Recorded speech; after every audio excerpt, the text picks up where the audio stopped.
Question number 1, Cynthia is asking, how far ahead should you plan out your emails? The general recommendation for a fashion entrepreneur is to run one sales campaign per month.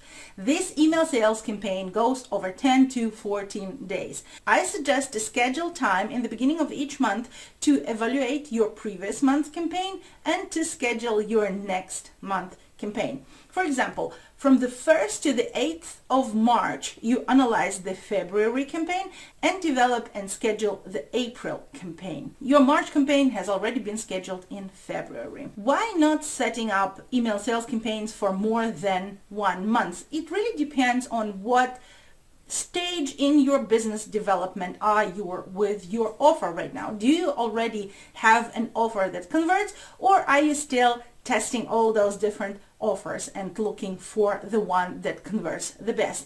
If you are still looking for the best offer, you would love to have the flexibility of testing out different offers. This is why I would recommend to schedule one campaign per month. So schedule 1 month in advance.